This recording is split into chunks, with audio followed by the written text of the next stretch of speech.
On est sur la friche du projet L'Îlot.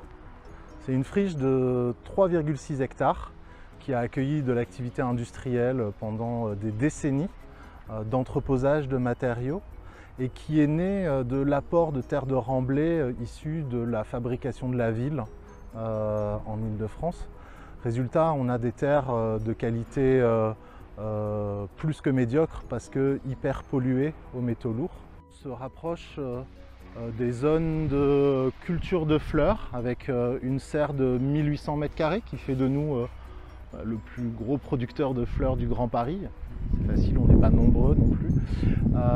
Et qui répond à la fois une envie d'être dans l'agriculture urbaine, mais de composer avec une situation de pollution qui nous empêchait de produire des végétaux à destination de l'alimentation.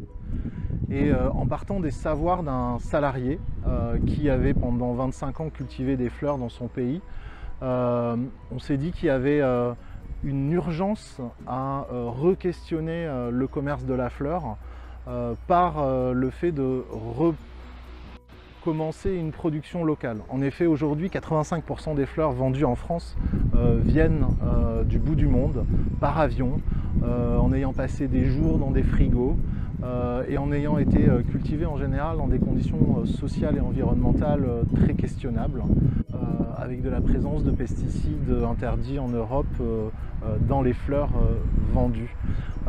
Et donc ici, c'est une production sans produits phytosanitaires, de proximité, de saison, avec un vrai engagement des fleuristes à défendre cette fleur locale et cette fleur française.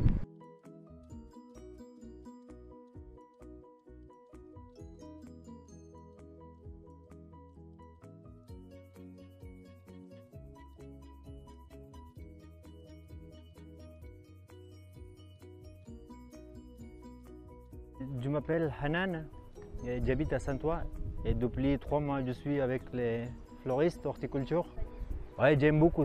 Avant, tu sais, moi j'étais cuisinier depuis 10 ans à tous les hôpitaux de Paris, Couchat et Port-Royal, partout.